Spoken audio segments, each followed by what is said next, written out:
Hello, Professor Camm. Thank you for joining us to answer some of the questions submitted by many AF patients. And welcome as President of Arrhythmia Alliance and founder and trustee of the AF Association. Thank you very much. Thank you very much, Trudy. I'm pleased to be here. So fire away with the questions. Okay, atrial fibrillation. Could you explain what is AF, the causes, the symptoms, and how to obtain a diagnosis, please? Well, atrial fibrillation is an irregular heart rhythm.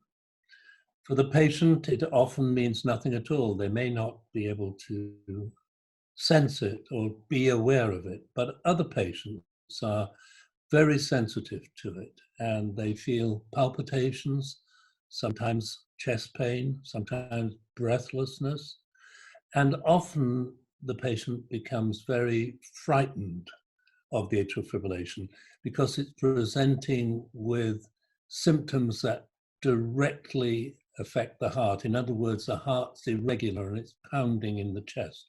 So many patients become really upset about it and anxious about it.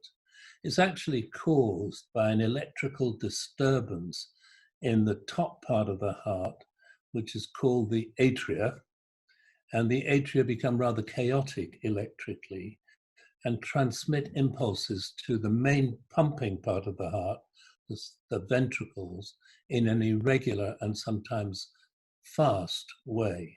So the patient may be aware of sudden onset of fast, irregular heartbeats. So it's a relatively common problem. It occurs in about 1 to 2% of the population as a whole. It becomes more common as we get older. And by the time you're 70 years of age, the likelihood is that 1 out of 20 will have this rhythm disturbance. And it gets more and more common. And before we die, at least 1 in 3 people will have had this rhythm disturbance. Yeah, it certainly is very common. So once the patient has a diagnosis of AF, what are the treatment options? You know, should they adjust their diet? What medical treatments are there? Well, there's a whole range of treatments, and of course it depends on how the patient presents and what it means to the patient, how symptomatic they are, and so on.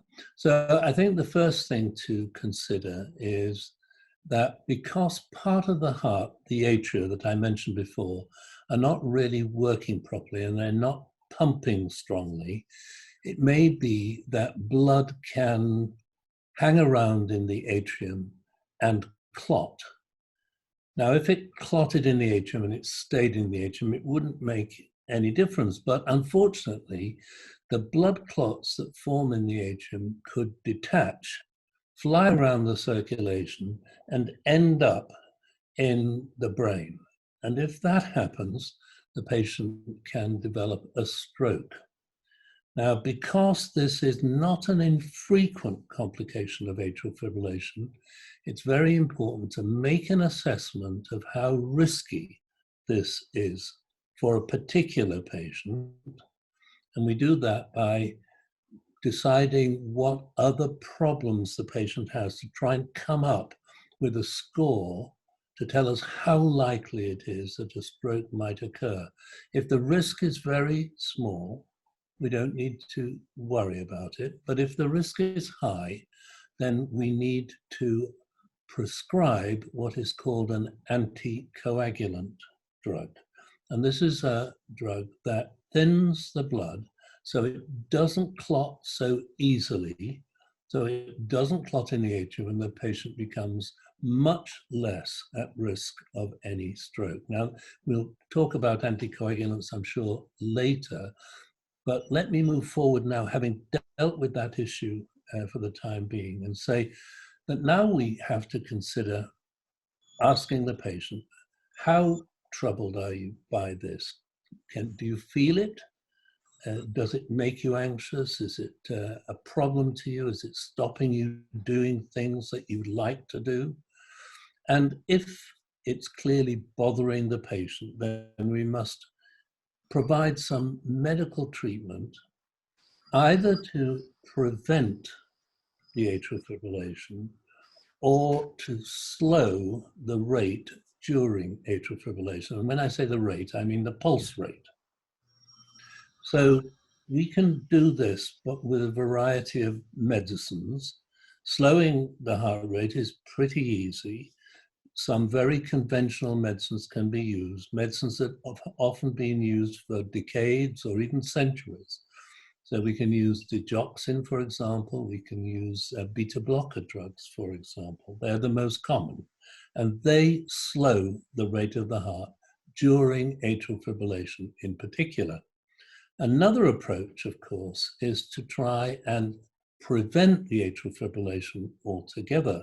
So not deal with it because it's there, but try and prevent it. And if you want to do that, you can use medicines. For example, we call those medicines anti-arrhythmic drugs. And there are a range of these drugs. One example would be, for example, flecainide. Another example would be amiodarone. But there's a whole list of these drugs. And you take these drugs to prevent the atrial fibrillation from happening. Sometimes they're not perfect. Sometimes the rhythm disturbance does come occasionally, but not as frequently as it would without taking those medicines. Now, there are all sorts of other treatments that have to be considered, of course. You have to treat any underlying cardiac problems that the patient might have, heart problems. So, for example, if they have a bit of heart failure, if they have hypertension, you have to treat those problems, because treating those problems will make the atrial fibrillation less likely. And there are lots of causes of atrial fibrillation that can be very directly treated. One cause, for example, is drinking too much. If you drink too much, then you may provoke the atrial fibrillation. And if you stop drinking so much, the atrial fibrillation will not be as common. So that's in the patient's own hands, of course, but that's one step that could be taken.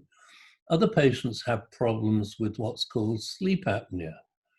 They snore a lot at night because the air doesn't get properly through the mouth and the windpipes to the lungs, and that snoring prevents the blood being properly enriched with oxygen and getting rid of all the waste products such as carbon dioxide. And under those circumstances, you can develop much more atrial fibrillation, and we can treat the sleep apnea specifically. So the point I'm making is that we can treat the conditions that cause the atrial fibrillation, and we can treat the atrial fibrillation directly. Now, of course, there are other approaches to preventing atrial fibrillation, and one of those approaches is called ablation of the left atrium.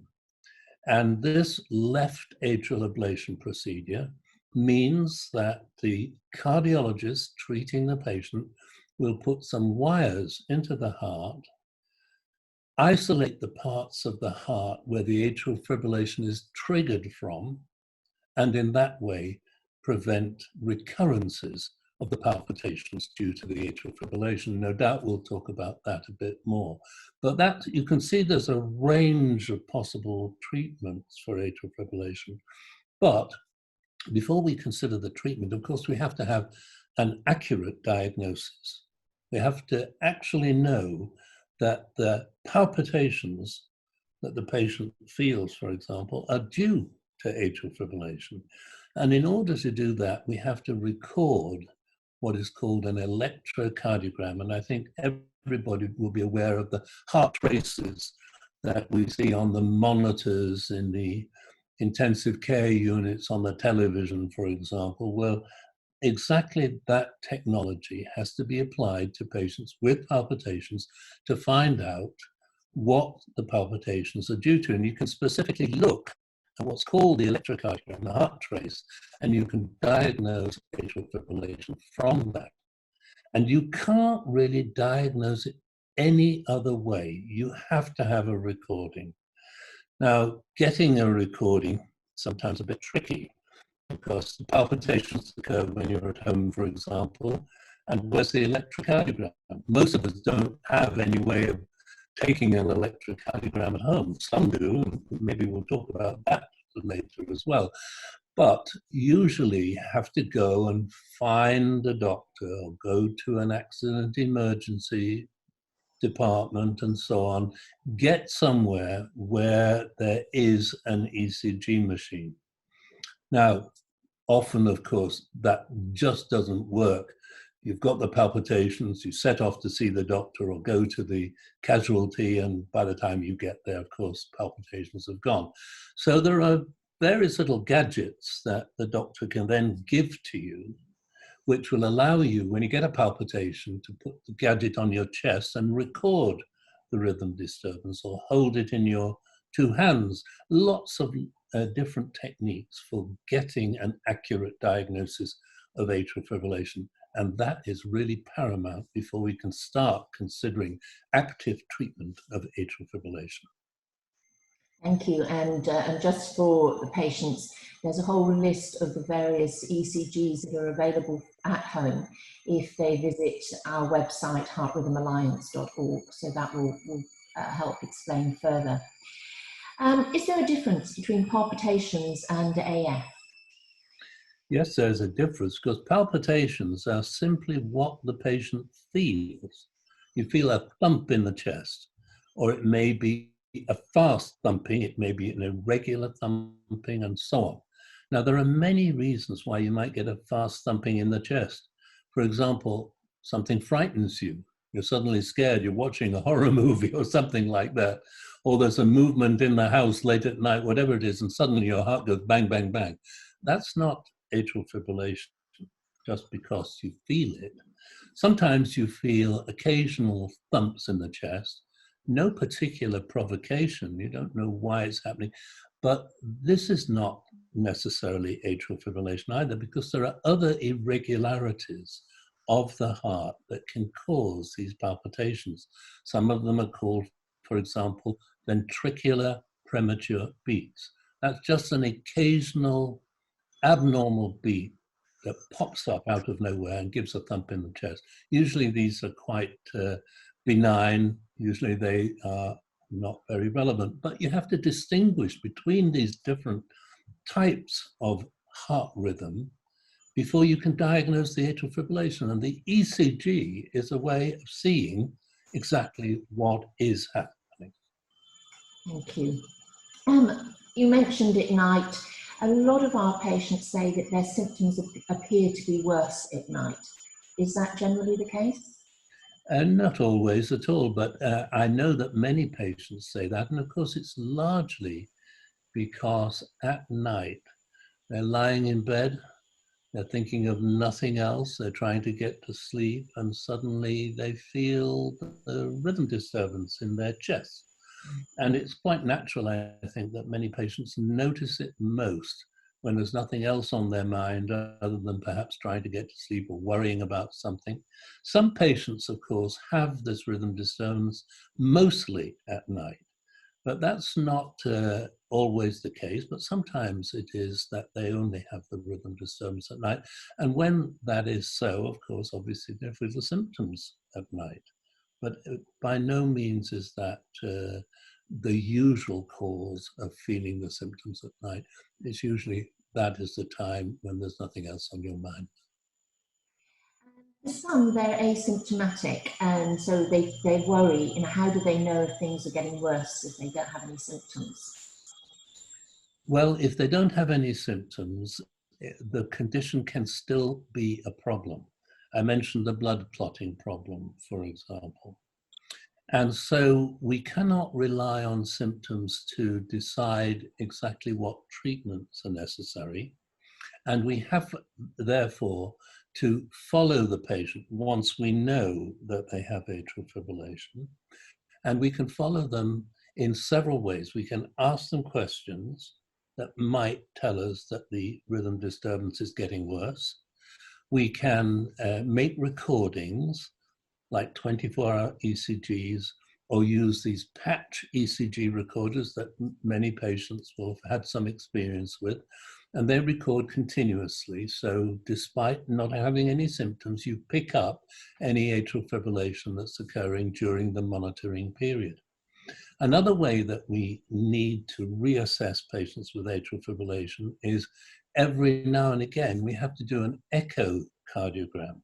That's where you use sound waves that bounce off parts of the heart.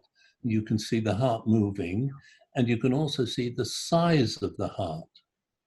And we need to keep an eye on the size of the heart in patients who've got atrial fibrillation, because the atrial fibrillation may encourage the heart to dilate. And if that is happening, obviously we need to treat it to get the heart back to the normal size. So there are a whole variety of ways that we have to monitor a patient with atrial fibrillation.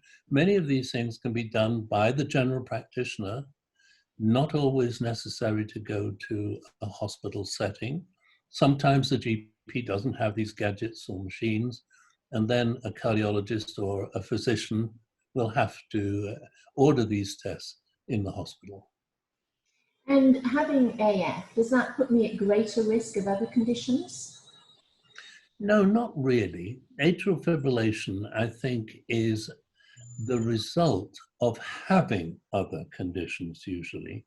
So you have some form of heart problem, as I mentioned before. High blood pressure might be one of them, or something wrong with the heart for other reasons.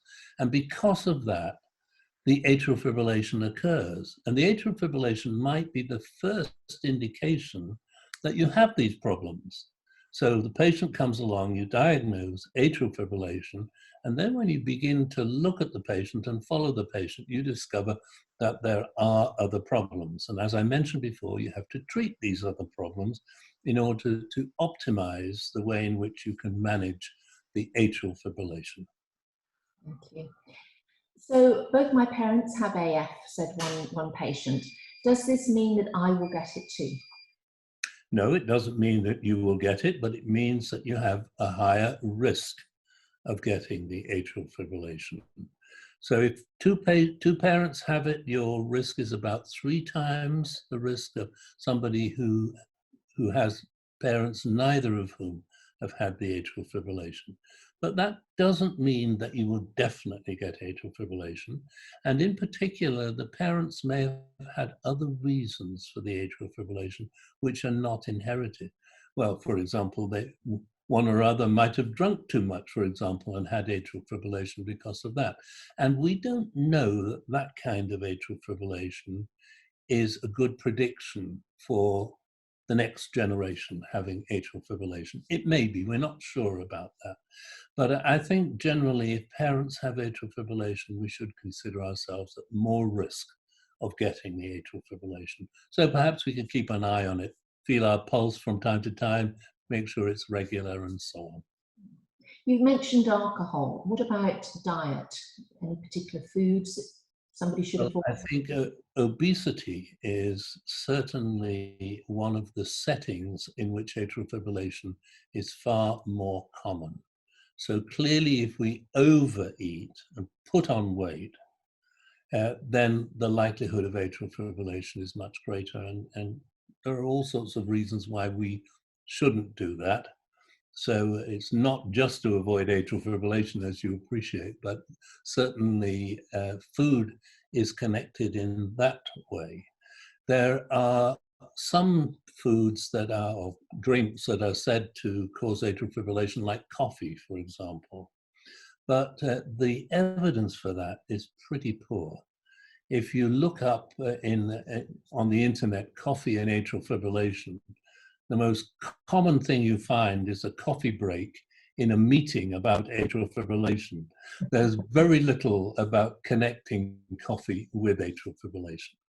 So not many foods specifically cause atrial fibrillation. Now, what about driving and travel? Some patients are told they shouldn't drive, others continue driving, and if they're traveling abroad, what should they do about the different time zones with their medications? Well, I think that driving, if you have atrial fibrillation, is perfectly all right, provided that you're not very symptomatic with it. And I'm talking about just ordinary drivers. I'm not talking now about people who drive for a living and drive heavy goods vehicles and things. But if you are an ordinary person in that sense, and you have atrial fibrillation, and it's under control, you can certainly drive. There's no prohibition against driving, so you can certainly do that. With regard to traveling generally, of course you can travel. There are so many patients with atrial fibrillation that if we were not to travel, we would have many houses where we're all stuck indoors all the time. So atrial fibrillation doesn't prevent you from traveling, and you can travel on airplanes and so on and so forth. As far as taking pills, now this is a big issue, particularly the anticoagulant pills, the pills that thin the blood and prevent strokes. You're supposed to take them either once a day on the dot, so let's say 8 o'clock in the morning, next morning 8 o'clock, and so on. Or if you take a drug which is twice a day, it should be 12 hours apart. So 8 o'clock in the morning and 8 o'clock in the evening. If you travel, 8 o'clock in the morning can be a lot later or a lot earlier than it would have been. And so it's always a bit difficult to work out exactly how you should take the drugs. If you're traveling for a long period, let's say you go to Australia, then it's usually fairly easy to make an adjustment and stick to the adjustment.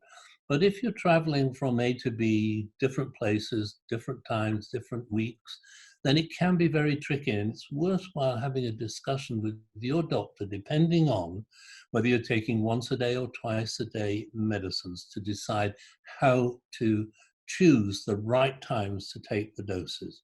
The principle, of course, is that it should be 12 hours apart, no matter where you are, no matter where you're going to, if you're taking twice a day, or 24 hours if you're taking once a day. Thank you, Professor Camm.